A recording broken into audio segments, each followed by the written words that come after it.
Olá, gente. Esse é o programa Terceiro Setor em Revista, uma parceria do canal Filtro de Barro e do projeto OSC Legal. Esse programa a gente vai discutir temas relativos ao terceiro setor, às organizações da sociedade civil e tudo que diga respeito à atuação dessas entidades. Aqui a gente vai trazer convidados, experts, estudiosos, gestores, gente do direito, da contabilidade, gente que tem expertise para falar sobre as questões que afetam o terceiro setor e as organizações da sociedade civil e para falar sobre gestão social.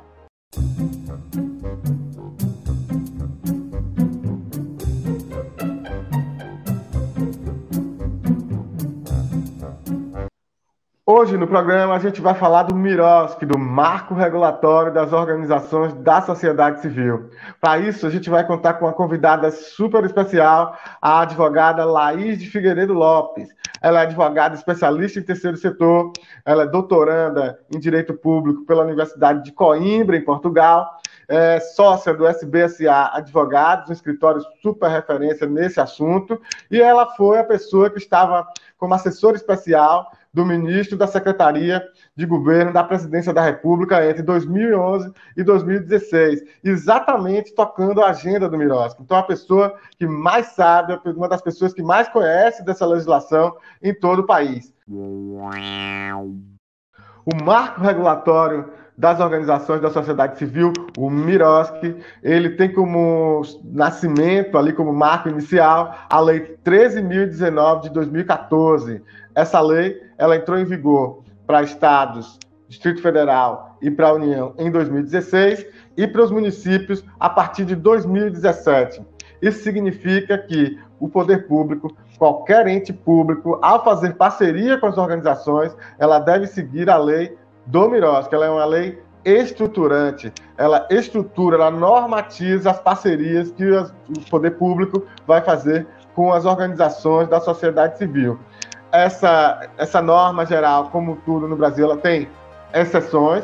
As exceções a gente vai tratar em programas futuros, mas nesse momento a gente vai tratar do marco regulatório das organizações da sociedade civil.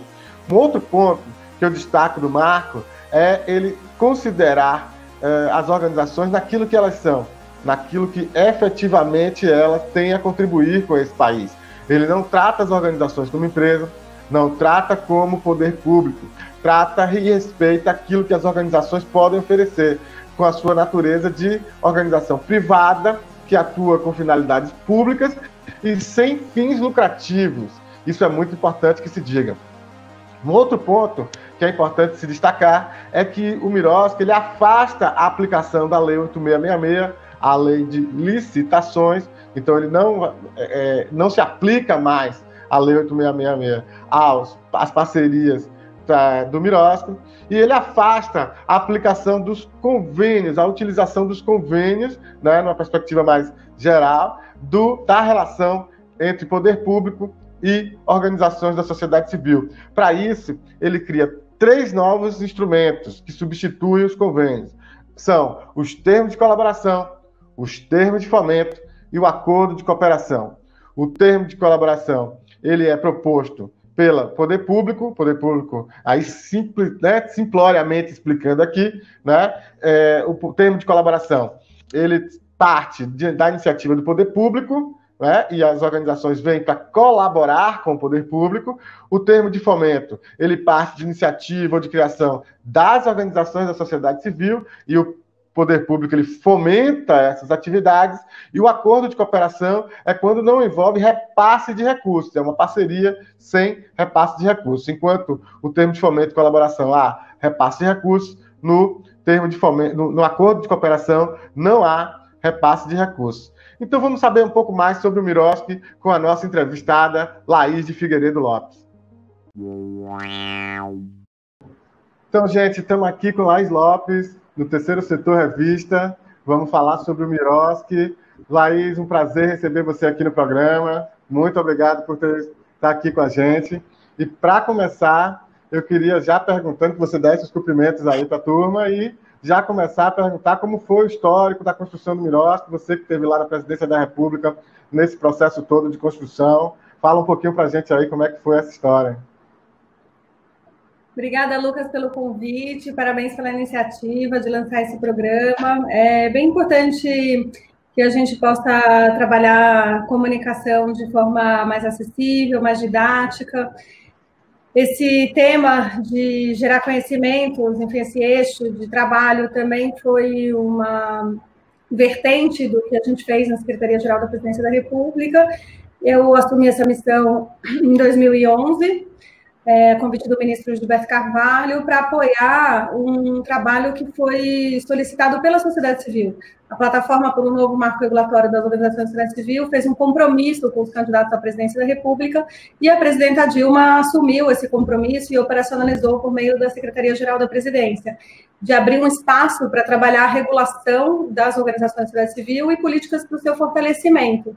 A gente teve um grupo de trabalho interministerial com participação da sociedade civil, que produziu subsídios, e esse conteúdo foi levado ao Congresso Nacional para influenciar os debates legislativos que gerou a Lei 3.019 de 2014. A Lei 3.019, ela é fruto de uma construção de 10 anos, porque ela junta todas as tramitações dos projetos de lei sobre a matéria que estavam nas casas legislativas no momento. Mas ela, de fato, traz uma influência bastante positiva dos subsídios que foram apresentados pelo grupo de trabalho, em nome do reconhecimento do campo próprio das organizações da sociedade civil, das especificidades, da valorização das entidades privadas sem fins lucrativos como atores importantes para a nossa democracia. Adicionalmente, a trazer transparência na aplicação dos recursos públicos e mais efetividade, segurança jurídica nas parcerias. Bacana, Laís, esse histórico. E a partir, então, dessa perspectiva, eu queria ouvir de você um pouco, queria que você falasse um pouco para o nosso público sobre os avanços, os desafios que ainda estão postos para o Miroski aí nessa implementação. Como é que está isso? Como é que está a sua visão com relação aos avanços e perspectivas, desafios do Miroski? Olha, Lucas, a gente tem, de fato, uma lei enfim, bastante robusta para alicerçar o processo de parcerias. Ela trata desde o momento do planejamento, trazendo regras sobre seleção e celebração, execução, monitoramento e avaliação e prestação de contas. Nessa didática processual, ela busca dar clareza que a gente precisa prestar atenção em cada uma dessas fases, até porque a prestação de contas é um resultado desse encadeamento de tudo que se faz desde o momento do início da parceria, quando se concebe, desde a administração pública, qual vai ser a convocação, o chamamento público para sociedade civil, e também do ponto de vista da sociedade civil, quando se concebe o projeto ou atividade que se quer apresentar e fazer em parceria com o Estado. Então, a gente tem aí, de fato, uma lei que é bastante avançada e busca robustecer esse processo de parcerias. Mas, por outro lado, também, a gente tem, enfim, um desafio grande de fazer com que ela seja internalizada pelos agentes públicos, principalmente, né? Os órgãos de controle estão muito acostumados a lidar com a 8666 e a tratar essa relação por analogia. Então, a comparação com os órgãos públicos não ajudam as organizações da sociedade civil, porque acaba por desnaturar e descaracterizar as organizações. As organizações não viram órgãos públicos quando elas atuam em projetos de natureza pública. Ainda que o serviço seja de natureza pública, o recurso seja público, a organização continua sendo uma organização de natureza privada. E aí ela está regida pelo direito privado em relação à sua governança, em relação as relações de trabalho e as relações contratuais em geral. A sua tributação é diferente, a sua forma de arrecadação e de existência é diferente. Então, a gente precisa fazer essa diferenciação. Justamente por isso que a lei buscou afastar os convênios, que é uma modalidade administrativa que serve para descentralização de recursos públicos entre entes públicos.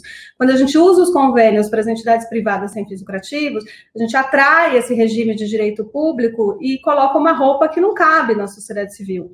Então, os avanços que a gente teve de reconhecimento da remuneração de equipe de trabalho, independentemente de ser dirigente ou não, todas as modificações de tirar as barreiras legais que existiam para a remuneração de dirigentes, a possibilidade de incluir nas parcerias os custos indiretos, independentemente de proporção, desde que seja pactuado e combinado com a administração pública. Então, a gente conseguiu retirar uma série de mitos e conseguiu também especificar, afinal de contas, como funciona a vida das organizações que não têm necessariamente um patrimônio para ofertar ao Estado em termos financeiros, mas tem um patrimônio imaterial de mobilização e de conhecimento do território das comunidades, que é, enfim, é bastante importante, né? E essa é a conjunção, inclusive democrática e constitucional, de participação social na implementação de políticas públicas. Bom, muito interessante, então, saber esse histórico, saber esses avanços, desafios, enfim. Mas queria saber, então, um pouco da implementação, né? Como é que está a implementação, se tem algum caso interessante que a gente possa ilustrar aí essa discussão, como é que está isso? Olha, Lucas, esse é um tema que nos preocupa bastante, né? Porque havia uma estratégia de implementação que deveria ser acompanhada de um trabalho de inteligência do Estado. E esse trabalho se desfez a partir de 2016. A lei foi aprovada em 2014, a gente teve as adequações e as mudanças em relação ao prazo da entrada em vigor e os ajustes que foram feitos para melhor adequar o seu foco no controle de resultados. Quando a lei entra em vigor em janeiro de 2016 para a União, Distrito Federal e Estados, e em janeiro de 2017 para os municípios, ela já não tem mais a estrutura do locus institucional dentro do governo federal para dar continuidade, para dar subsídios, para poder orientar e até desfazer os nós que acontecem na prática, né? O decreto 8726 de 2016 foi o último ato relevante que foi editado pelo governo federal ali em abril de 2016, que contou com a nossa equipe que atuou dentro do processo de elaboração da lei. Então, ele busca ser um roteiro de interpretação da lei em vários momentos. Na compras e contratações, por exemplo, o decreto deixa claro que as compras e contratações devem ser feitas sobre a égide do direito privado, obviamente que observados os princípios de direito público, mas sempre com a característica de ser entidade privada sem fins lucrativos. Ela não segue a 8666 para fazer compras e contratações, porque ela não é um órgão público, ela não está sujeita a essa legislação. A Lei 3.019, inclusive, afasta expressamente a aplicação da 8666 para as relações de parceria com as organizações da sociedade civil. Então, a gente acaba tendo um avanço importante na legislação, mas é preciso ter um acompanhamento, um monitoramento desse processo de implementação. E isso, a partir do golpe de 2016, se desfez e a gente ficou, enfim, com um processo bastante frágil de implementação no país. No município de Belo Horizonte, houve uma disposição de tentar trazer esses elementos que foram pensados dentro da estrutura da lei para a implementação na prática. Então, ali é um case que eu gosto de mencionar, sublinhar e, enfim, chamar a atenção, porque os instrumentos foram construídos na prática ali no município com um desejo de que a implementação fosse positiva. E aí a gente tem um comprometimento dos gestores públicos, desde a alta gestão, que vocaliza isso para os seus... não só para dentro da administração pública, mas também para os administrados, traz uma designação de um locus institucional. A gente precisa ter um lugar para solucionar esses problemas de forma articulada e intersetorial. Lá em Belo Horizonte, é a Procuradoria-Geral do município a responsável pelo processo de implementação do Miroski. E é na Procuradoria que foi criado o Conselho de Fomento e Colaboração, que é o Confoco BH. Esse Confoco, ele foi previsto na Lei 3.019, no artigo 15, justamente para ser um espaço colegiado de articulação para trabalhar essa política de fomento e colaboração. E aí pensar em todos os instrumentos que são necessários para alicerçar o processo, enfim, buscar resolver os problemas de implementação na prática e trabalhar as articulações necessárias entre os órgãos públicos e também entre as organizações da sociedade civil. Tem essa característica de ser um órgão colegiado paritário entre sociedade civil e governo. E é preciso escolher um lugar para alicerçar esse órgão. E essa vinculação à Procuradoria foi muito feliz, porque a Procuradoria já é necessariamente a Casa das Normas, e um órgão central que busca dotar de materialidade jurídica as parcerias, as políticas públicas em geral. Dentro do governo federal, esse trabalho era feito pela Secretaria-Geral da Presidência, que tinha toda uma equipe voltada para essa implementação. No estado da Bahia, por exemplo, também a gente tem o Confoco como um órgão relevante para esse espaço de diálogo entre sociedade civil e governo para o processo de implementação. Além de cuidar da governança institucional, voltando à Casa de Belo Horizonte, ter um portal das parcerias, onde todas as informações sejam reunidas num lugar só, com transparência e com centralidade das informações, isso ajuda muito o administrado a encontrar as informações. A organização precisa saber quais são os editais, precisa ter acesso às capacitações, e aí lá foi construído um processo de capacitação pública.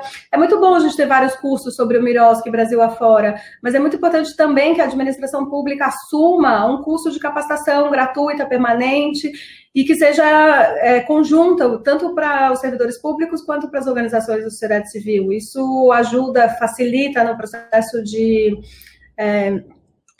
compreensão dos temas e dos limites, enfim, essa alteridade é bastante importante para a prática das parcerias, né? A gente precisa aproximar o gestor público do gestor das organizações da sociedade civil e vice-versa. O gestor das organizações precisa entender os limites e as características da administração pública. Então, a gente tem, enfim, um conjunto de uma governança institucional que foi criada, que cria uma ambiência mais positiva. Os problemas acontecem? Sim, mas a gente tem onde resolver, tem onde recorrer, tem pessoas dispostas, incumbidas, com competência e atribuição legal e também com atribuição política, né? A gente tem ali uma gerência de apoio às parcerias que foi criada justamente para poder trabalhar esses subsídios e fazer essas oitivas e as conversas com os demais órgãos dentro do município.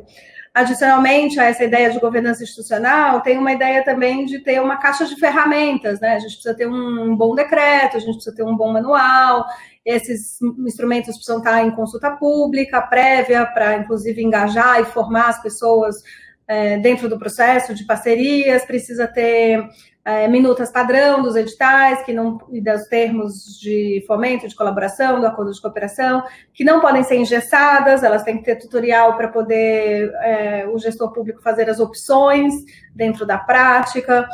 E também ter seminários e eventos públicos que ajudem a mostrar a relevância do tema e poder trazer mais informações sobre o processo de parcerias e as dúvidas que as pessoas têm na implementação de um novo marco regulatório.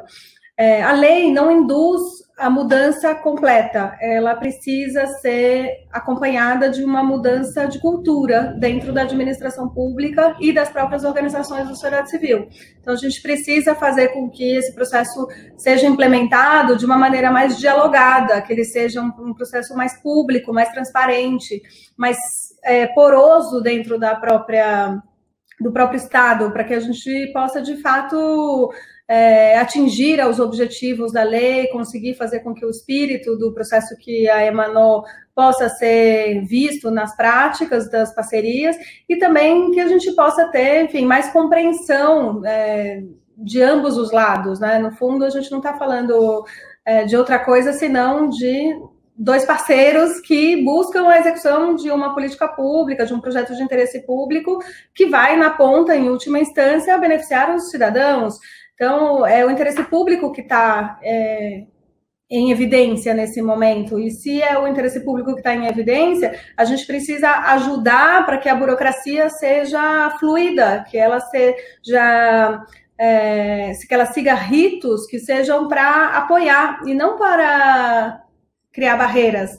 Né? Esses ritos todos que foram pensados dentro da lei foi justamente para ajudar a ter uma esteira mais organizada de planejamento e de execução para que a gente possa acompanhar melhor as parcerias e ter uma prestação de contas mais simplificada.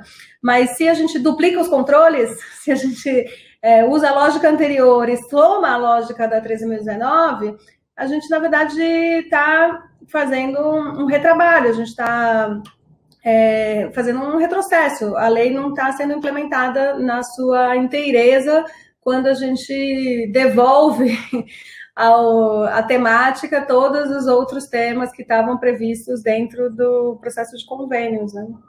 Fala um pouco para a gente sobre os termos, né? O termo de fomento, o termo de colaboração e o acordo de cooperação. Você sabe que durante a elaboração da lei, é bom a gente buscar os anais da história para ajudar a compreender. O termo chamava de fomento e colaboração tudo junto, como uma única hipótese, né?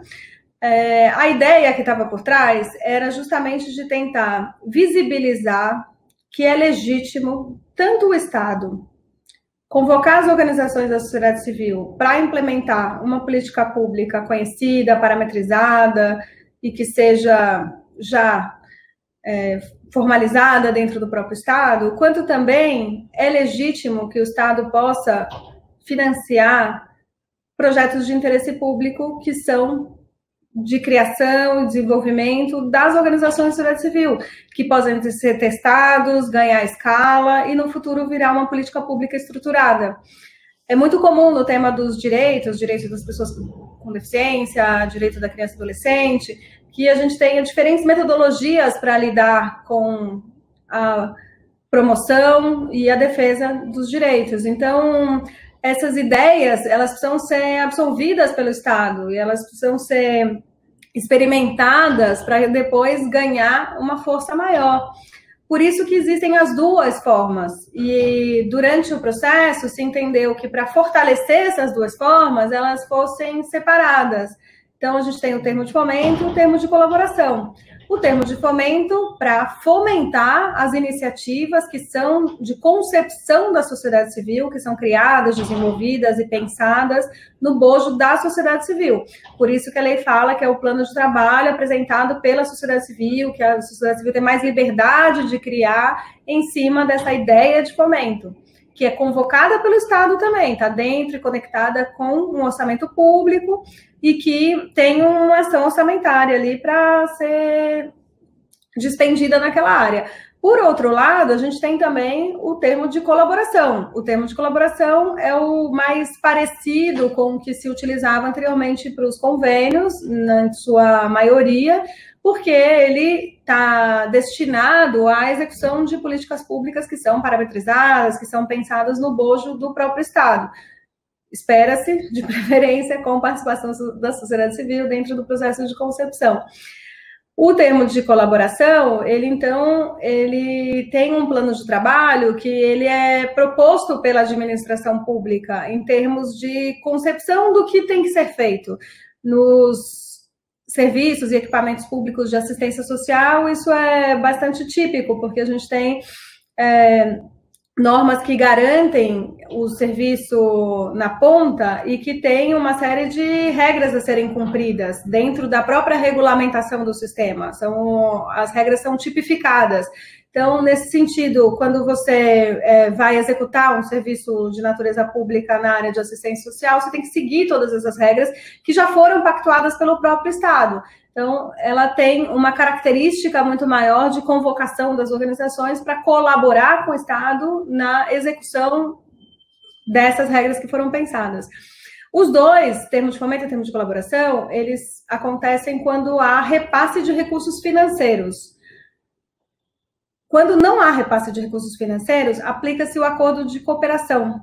O acordo de cooperação, numa lógica mais simplificada, para as parcerias que tiverem, eventualmente, bens patrimoniais, comodato, enfim, espaços, né, ou bens, cozinha industrial, fazer trabalho dentro de escola, coisa parecida, mas que não faz o recebimento do recurso financeiro. Então, são essas. Se tem recurso financeiro, fomento e colaboração. Se não tem recurso financeiro, acordo de cooperação.